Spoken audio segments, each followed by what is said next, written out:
부정적인 시각만을 가지고 있었기 때문에 과연 이 주제를 어떻게 다뤄야 할까 무척이나 힘들었어요. 그런데 제가 일평생 살면서 우리 장애인들을 위해서 아무것도 한 일이 없더라고요. 그래서 한번 해보자 이런 마음으로 이렇게 시작했습니다. 시간이 많이 제한되어 있기 때문에 다 읽지는 않고 중요한 내용들을 이렇게 몇 가지 이렇게 짚어서 제 논문의 그 논지를 설명해 드리도록 하겠습니다. 먼저 들어가는 말에 보면 기독교인의 그동안 있어 왔던 장애 이해에 대해서 잠깐 소개를 했는데 세 가지 견해를 제가 그동안 기독교에 있었던 장애 이해를 얘기했는데 세 가지가 모두 다 결국은 장애인을 소외시키고 사회에서 격리시키는, 그리고 장애인들을 긍휼의 대상으로만 여기는, 결국 그것이 하나의 또 사회적 장벽을 만들어내는 이해를 가져왔다 하는 것들을 제가 잠깐 설명을 드렸습니다. 그러면서 구약학자로서 본문은 과연 이 장애를 어떻게 다루는가 해서 그 사안들을 전체적인 입장을 가지고 처음부터 구약 전체에서 물론 선별적이긴 하지만 장애에 관한 장애를 다루는 중요한 그 본문들을 선정해서 그것을 한번 해석해 보았습니다. 그러면서 그 안에 어떤 그 해석학적인 방법이 있었기 때문에 장애를 그런 식으로 보았는가, 거기에 좀 초점을 맞추었습니다. 그러다 보니까 제가 느꼈던 것은 장애를 주로 은유로 사용했다는 것이죠.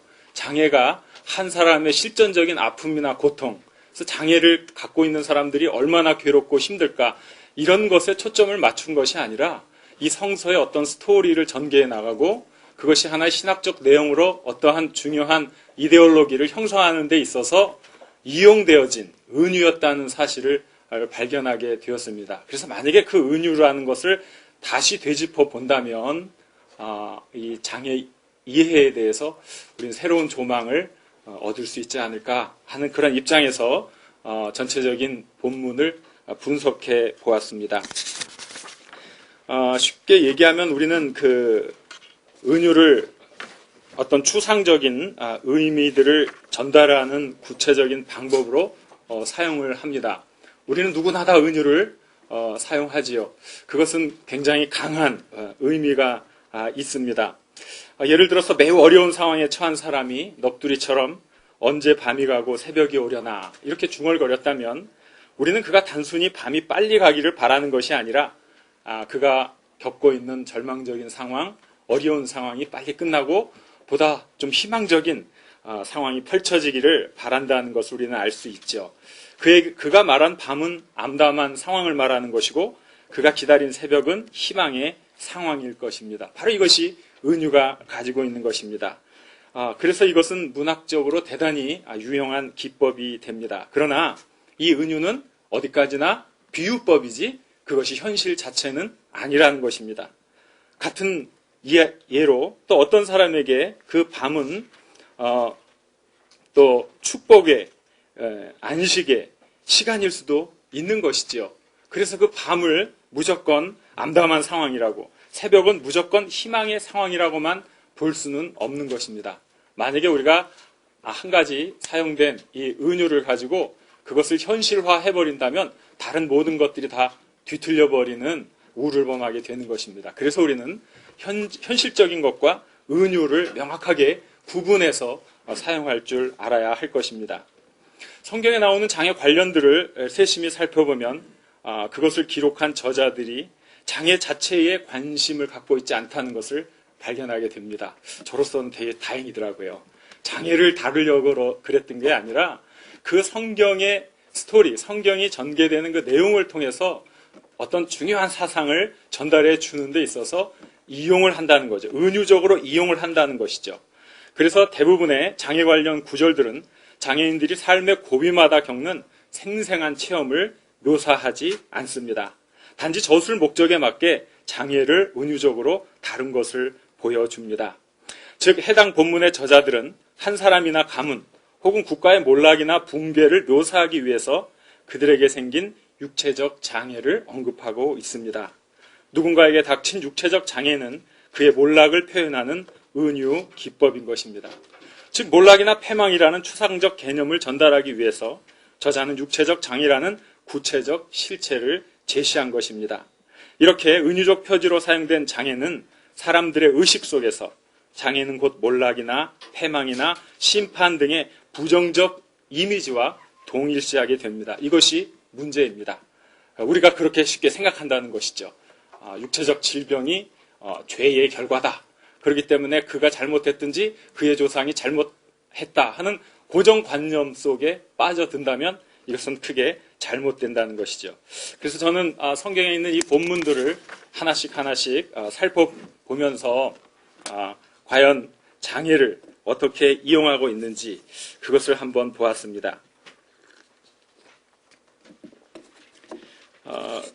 물론 제가 한 연구는 아주 깊이 있는 연구는 되지 못합니다. 그러나 장애라는 하나의 큰 주제를 가지고 중심이 될 만한 본문들을 선정했습니다. 포괄적인 연구는 되지 못하지만 장애를 바라보는 구약신학적 조망을 얻기에는 충분하리라 생각합니다. 첫 번째 본문으로 제가 선정한 것은 창세기 32장 25절부터 33절의 이야기입니다. 이것은 여러분도 너무나 잘 알고 있는 약복강가에서 야곱이 밤새도록 천사와 씨름하면서 탈골이 되지요. 그리고 나서 그의 모든 것들이 변하는 그런 과정입니다. 이것은 신학적으로 되게 중요하고 창세기에 나오는 중요한 주제 가운데 하나가 족장들의 신학이고 전통인데 족장사에서 연면이 흐르고 있는 중요한 주제는 후손들이 번성할 거고 땅을 기업으로 받을 것이라는 내용입니다.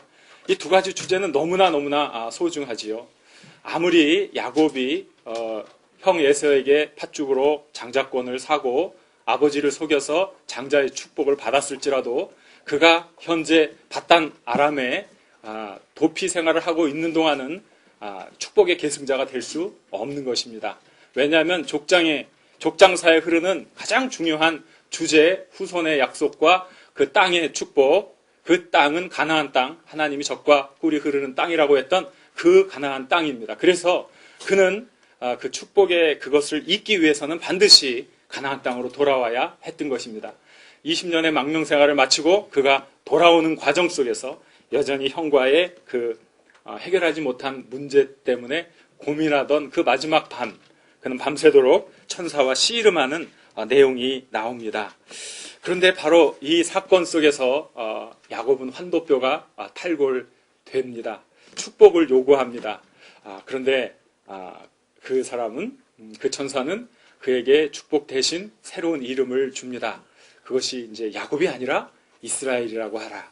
이스라엘이라는 이름을 통해서 야곱은 비로소 새로운 인격체, 거룩한 조상들의 계보에 오를 만한 새로운 존재로 태어나게 되는 것입니다. 그런데 그때 그에게 있게 되는 육체적 손상이 있습니다. 이게 환도뼈가 탈골되는 것이죠.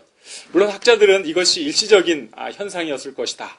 그렇게 이야기하는 사람도 있지만 대부분은 그렇게 보지 않고 저 또한 그렇게 동의하지 않습니다. 야곱에게 이루어졌던 이 사건은 그에게 영구적인 장애를 가져왔다고 봅니다. 그런데 이 영구적인 장애가 무엇이냐면 결국 그에게는 축복을 잇는 거룩한 하나님의 거룩한 계약의 표지가 바로 이 야곱에게서는 바로 이런 그 장애로 나타나게 되었다.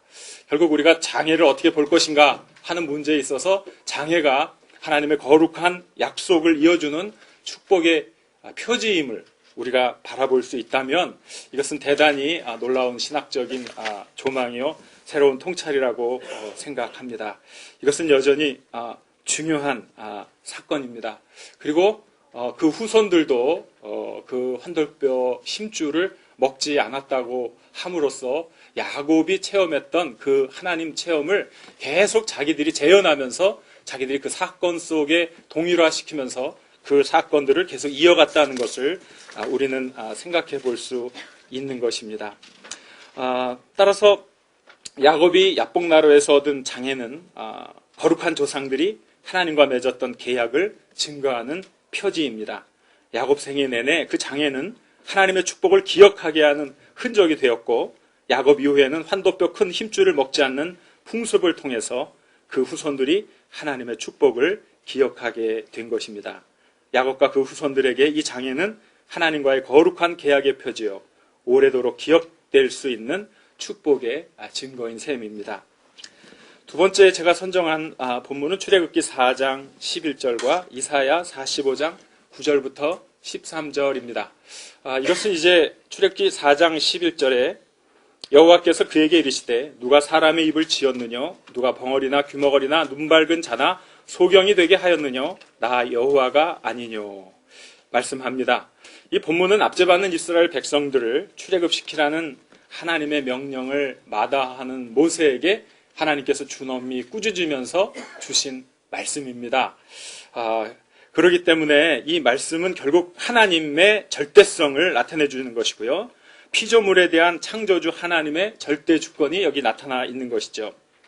우리가 어떤 조각품이나 그런 것들의 가치를 볼 때는 그 조각가의 평판과 항상 밀접한 관계가 있지요. 여기 성경에 나오는 벙어리, 귀머거리, 소경을 만드신 분은 다름 아닌 하나님이시죠. 따라서 불완전한 사람이 하나님께서 지으신 피조물의 상태에 관하여 등급을 매기고 차별한다는 것은 그 피조물을 만드신 하나님을 모욕하는 것이 되는 것입니다. 인간의 장애도 하나님의 거룩한 목적에 따라 지음받은 것임을 인식할 때 우리는 그 장애를 통해서 이루실 하나님의 계획을 가슴 벅차게 그려볼 수 있는 것입니다. 또 이사야 45장 9절부터 13절도 하나님의 절대 주권, 그 다음에 역사의 주인이심을 나타내는 본문입니다. 이 본문은 고레스를 하나님의 기름 부음을 받은 자로 소개하는 더 큰 문학단위인 이사야 44장 24절부터 48장 22절에 속하는 것입니다. 본문은 구원과 축복의 새로운 시대가 도래한 가운데 여전히 하나님의 뜻에 반하여 행동하는 이스라엘 사람들을 준엄하게 꾸짖는 것입니다. 근데 왜 꾸짖냐 하면은요, 하나님이 선택해서 하신다는 거예요. 고레스를 선택하시고 그 이루어가는 것도 다 하나님인데 너희들이 왜 거기에 불만을 품느냐 하는 그런 내용이죠. 그래서 잠깐 읽어보면 질그릇 조각 중 한 조각 같은 자가 자기를 지으신 자로 더불어 다툴진대 화 있을진저 진흙이 토기장이를 대하여 너는 무엇을 만드느뇨 할 수 있겠으며 너의 만든 것이 너를 가리켜 그의 손이 없다 할 수 있겠느뇨. 본문은 하나님을 창조자로 소개할 뿐 아니라 모든 역사에 대한 주권자로 소개하면서 하나님께서 고레스를 선택하여 이스라엘을 해방시킬 것을 의도하고 있습니다. 그것은 무엇이냐면요, 모든 것은 하나님의 영역, 하나님의 주권, 바로 그것을 강조하는 것이죠. 각각의 사람들마다 창조자의 특별한 섭리와 목적에 따라 지음을 받았고 그것에 대한 기능을 감당하면 되는 것이지, 그것에 대해서 인간이 판단을 하고 그것에 대해서 엉뚱한 이야기를 하면 안 된다 하는 내용이 되겠습니다. 따라서 하나님의 선하신 목적과 의지에 따라 피조된 모든 사람들은 하나님의 창조행위 그 자체 때문에 매우 가치 있는 존재가 되는 것입니다. 본문 세 번째는 아주 문제가 되는 본문이고, 사실 이 본문이 우리들의 그 구약 신학에서 장애인들을 굉장히 폄하하는 근거 구절로 오랫동안 사용되어 왔던 것입니다. 좀 어려운 본문이기도 하지요. 레위기 21장 17절부터 23절인데요. 육체에 흠이 있는 자는 하나님께 성물을 드릴 수 없다고 제안하면서 장애를 가진 제사장의 제사 집례를 맡고 있습니다. 제사장은 고대 이스라엘 사회에서 매우 중요한 역할을 감당했던 지도자였습니다. 제사장의 기능은 하나님의 백성의 거룩을 유지하고 재확립하는 일입니다. 이를 위해서 제사장은 제사를 주관하여 하나님과 백성 사이의 중재자로 기능했고, 율법을 가르침으로 하나님의 뜻이 백성 가운데서 실천되도록 했던 것입니다. 제사장은 문화의 해석자요 전승의 전달자로서 율법을 유지하고 전달하고 가르치는 중책을 맡았습니다. 따라서 제사장에게는 더 높은 기준이 요구되었습니다. 특히 제사장의 육체적 완전성은 거룩의 개념을 외적으로 드러내는 표현이요 이미지로 이해되었습니다. 이해되었다는 것입니다. 그걸 이해하셔야 돼요. 하나님의 영역에 속하는 거룩이 완전성의 개념으로 이해되는 것과 대조적으로 불편과 고통을 수반하는 장애는 아주 쉽게 불완전하고 불결한 것의 상징 혹은 은유로 사용되었다는 것이죠.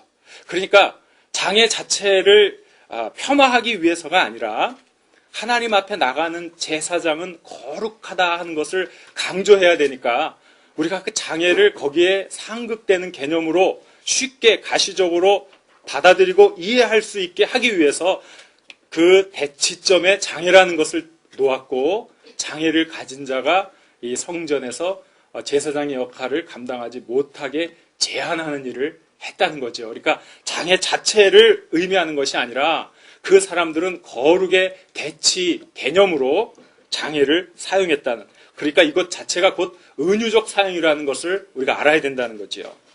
최근에 그 헨트리 리치라는 사람이 흠이 없는 자가 성전에 들어갈 수 있다는 요구가 3번 이 본문에서 반복됐다는 것에 착안해서 이 본문의 편집의 역사가 2차례 이상 이루어졌다고 이렇게 보았습니다. 그래서 그의 논의를 조금 정리해 보았습니다. 최초에는 19절, 20절, 23절 해당되는 것인데, 일반인들에게 장애인들을 성전에 들이지 말라 하는 단순한 내용이었어요.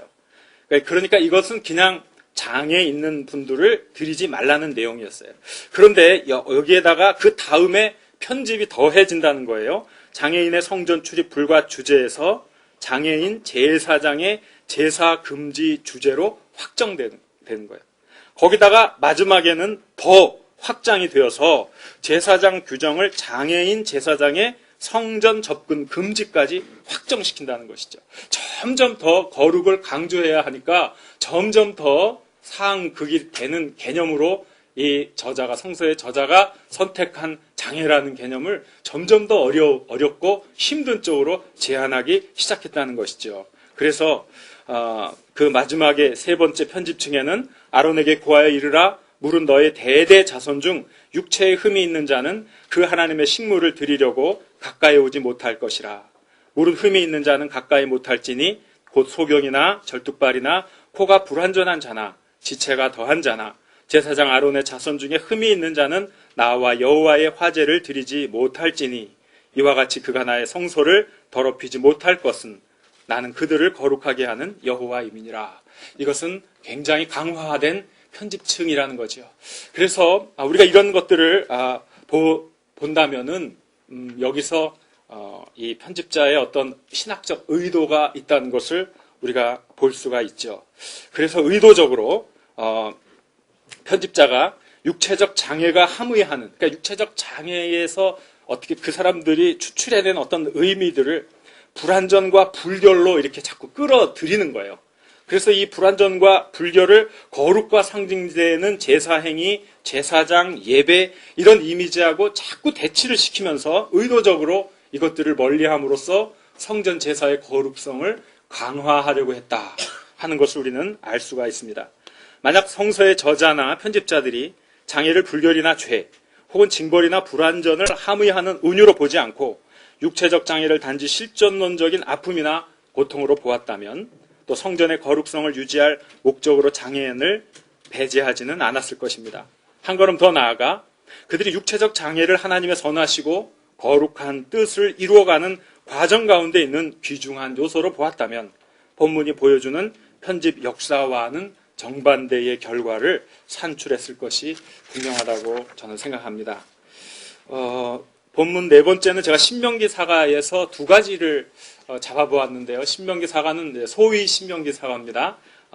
또 이 신학적 그 입장에 따라서 신명기 사가 자체를 인정하지 않는 분들도 있으니까 so called 소위 신명기 사가는 마틴 노트가 처음에 이야기한 것인데 신명기의 그 정신을 이어서 그 여호수아부터 그죠? 사무엘, 상하, 열왕기, 상하까지의 전체 역사를 구성한 자를 말한다고 합니다.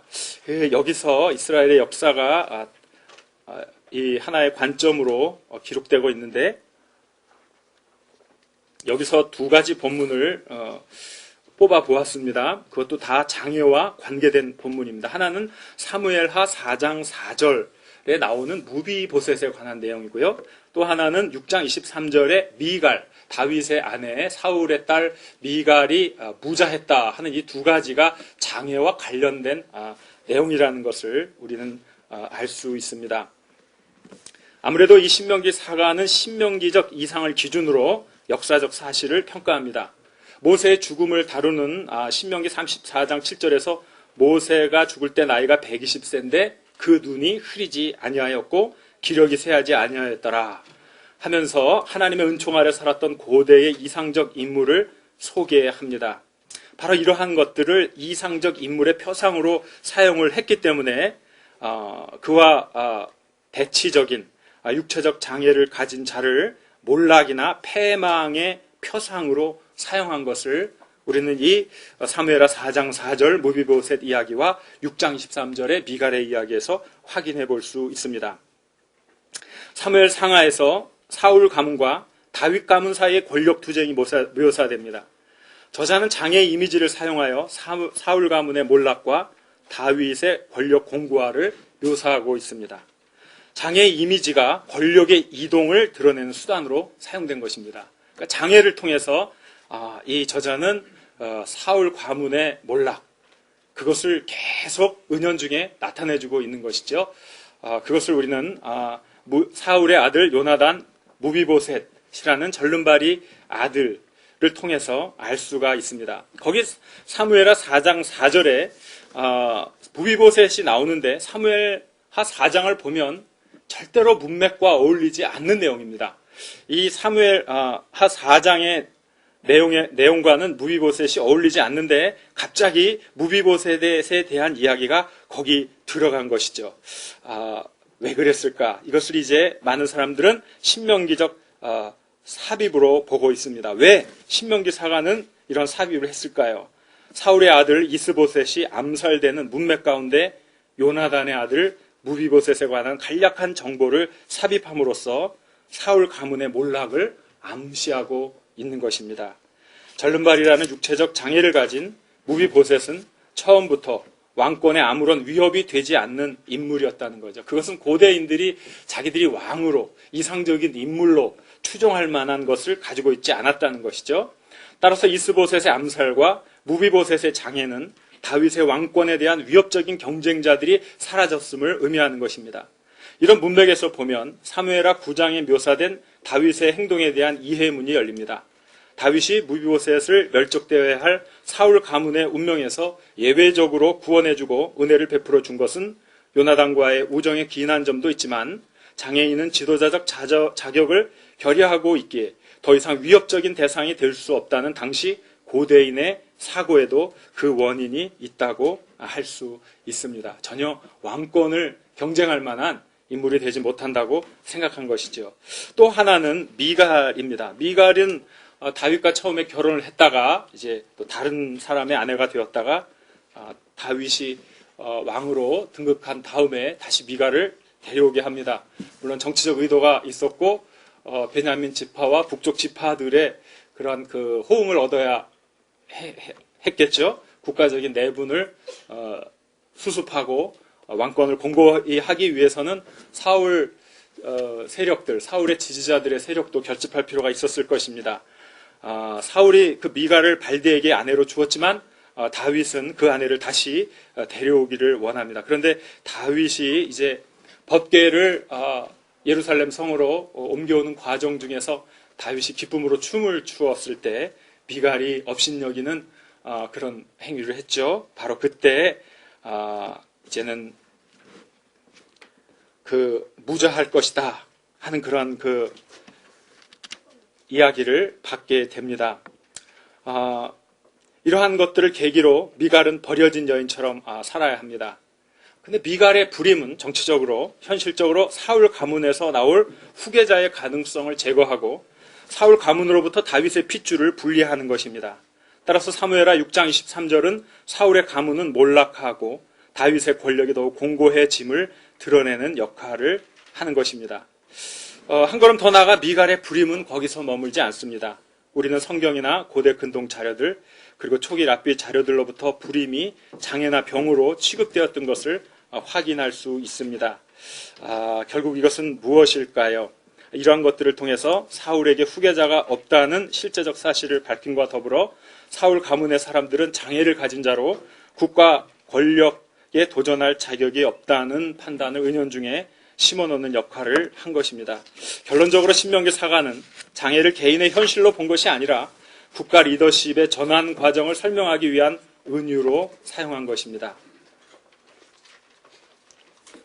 다음은 예언서의 본문들을 시간이 되는 대로 보도록 하겠습니다. 한 5분 정도 남았나요? 제 시간이? 5분 안에 끝내도록 하겠습니다. 예언서에는요, 도덕적 결핍과 그에 따른 징벌을 표현하기 위해서 장애의 이미지를 종종 사용합니다. 물론 이 예언서에서는 하나님의 사랑이 많이 나타나죠. 그러나 하나님의 사랑과 은혜에도 불구하고 패역한 이스라엘 백성들에 대해서 종종 심판의 메시지를 강하게 내비치고 있습니다. 그런데 그 심판의 내용을 어떻게 사람들에게 가시적으로 보여줄 것인가? 그것은 예언자들에게도 큰 예외 없이 그것을 육체적인 장애를 하나의 그 심판의 결과로 이렇게 자꾸 드러내 보인 것을 알 수 있습니다. 결국 그러니까 예언자들이 하나님과 이스라엘 백성 사이의 관계를 나타내기 위해서 장애를 은유적으로 사용했다는 것, 그러한 것이죠. 백성들이 계속 하나님의 뜻을 저버리고 타락과 방종의 길로 가고, 그것은 결국 하나님의 징벌을 야기하는데 그 징벌은 어떤 식으로 나타나야 할까? 그 예언자들은 현실적 고통을 수반하는 장애를 쉽사리 선택할 수 있었던 것입니다. 환원하면 장애 자체가 징벌의 결과가 아니라 장애가 징벌의 결과를 표현하는 은유로 사용되었다는 것입니다.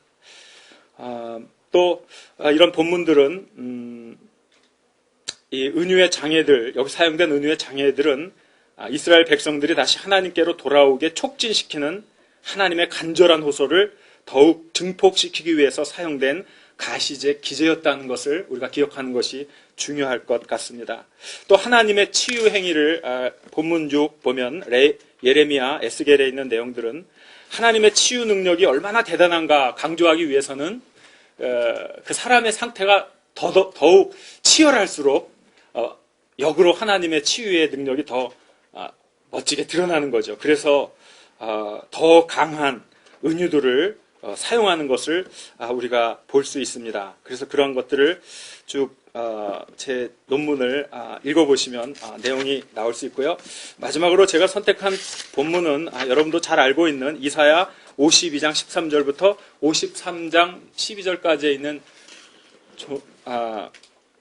네 번째 종의 노래, 바로 이것입니다. 이 본문은 우리가 예수 그리스도의 사역에 관한 예언으로 흔히 이해하고 있는 은혜로운 본문이죠. 이 본문이 있기에 오늘 저의 그 발표가 좀 더 깊은 의미를 갖는 것 같습니다. 더 멋있는 결론을 낼 수 있을 것 같아요. 왜냐하면 여기서 이 고난받는 종의 모습 속에서 우리는 타인을 위한, 공동체를 위한, 전체를 위한 회복의 메시지가 나타나고 있고, 바로 그러한 것들이 그 장애, 아픔, 소외, 멸시, 우리가 이 세상에서 말할 수 있는 그 수많은 그 아픔들, 그것을 직접 종이 겪고 그 종의 겪음을 통해서 속건제물로 사용되어져서 공동체를 구원하는 이런 메시지가 나타나기 때문입니다.